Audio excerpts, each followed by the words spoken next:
7. 26 knots down the angle. 106 to interval is a rhino at 5.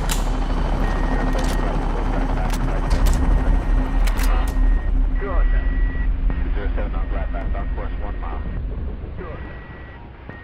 07 on glide path on. On the 26th of June 1944, exactly 20 days after their Allied landings in Normandy, the British Second Army launched Operation Epsom, an offensive that aimed to secure the ground to the south of the French city of Caen.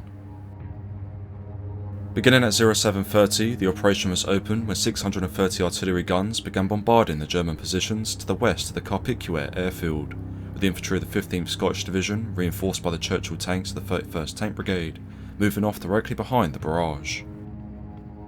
On the divisional left flank, the 6th Battalion, the Royal Scots Fusiliers, advanced on their first objective, the village of St Manvieu Norrey, which was being held by troops of the 12th SS Panzer Division.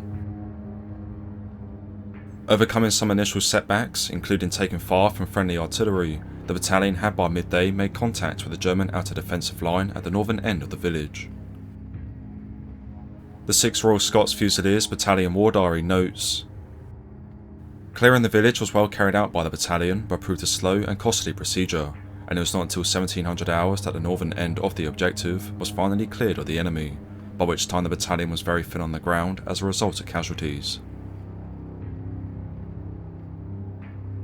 Subsequently, in the evening of the 26th, the 6th Battalion, the King's Own Scottish Borderers, were called forward from their staging area to reinforce the gains made by the Fusiliers.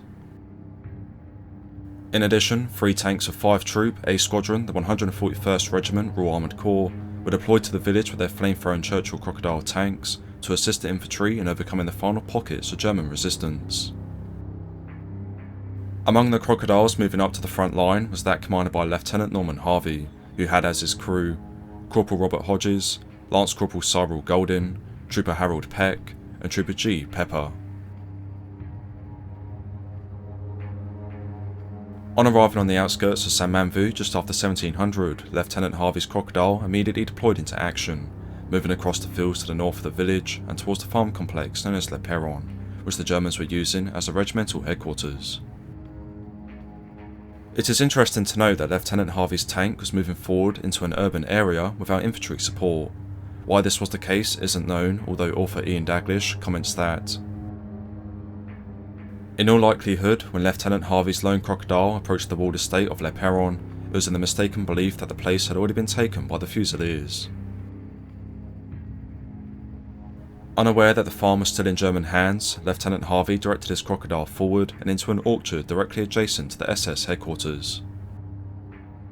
Smashing its way through the orchard wall, the Crocodile suddenly became immobilised as it lost one of its tracks to an unknown cause.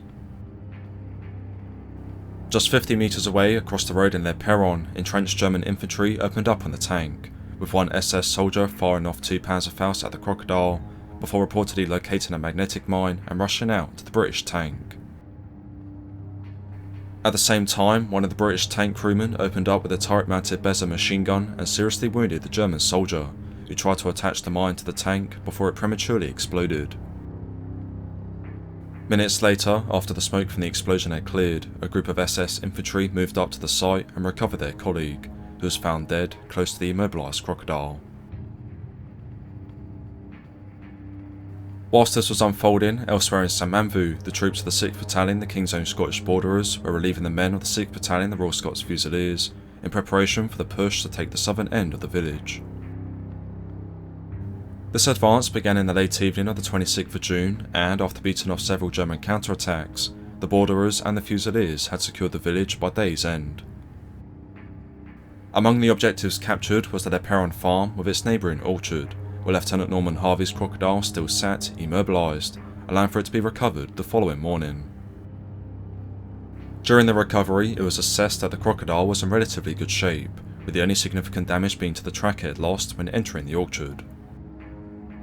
However, although the tank was retrieved, Lieutenant Harvey and his 4 crewmen were nowhere to be found, and the British command assumed that they had all been taken prisoner of war following the engagement.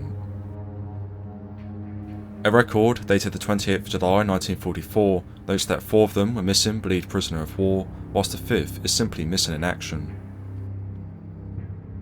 A month later, on the 22nd of August, this record was updated, as Trooper G. Pepper was confirmed to be a prisoner of war in German hands.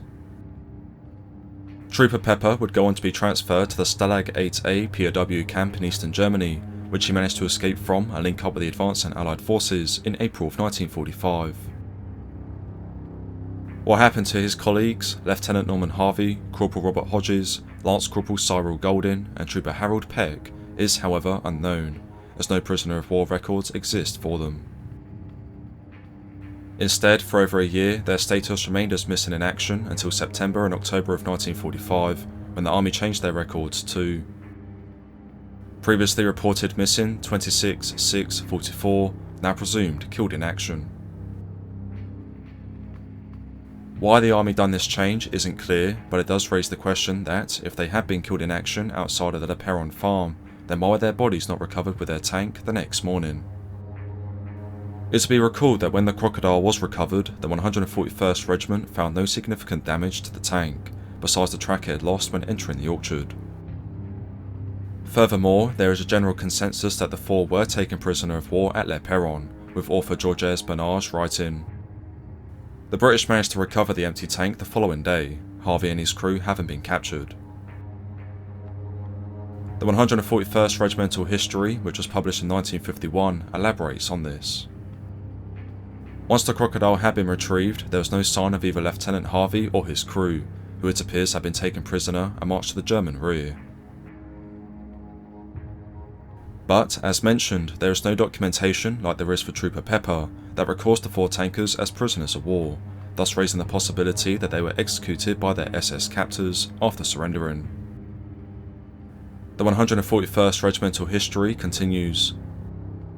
Trooper G. Pepper would escape 10 months later, but of the rest, not a word has since been heard.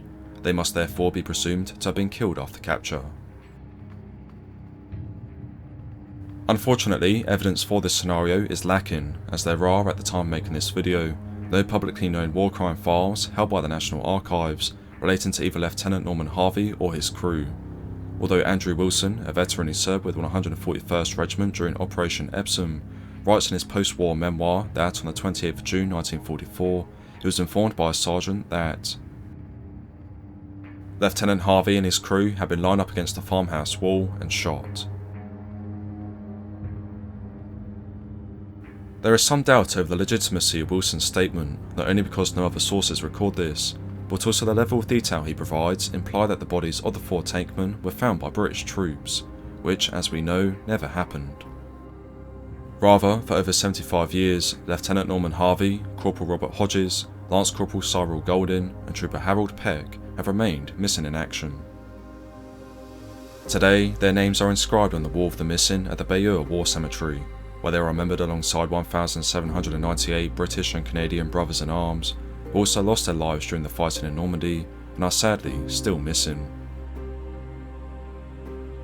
Given the length of time that has passed and the lack of evidence available today, it is likely we will never know the true fate of Lieutenant Harvey or his crew.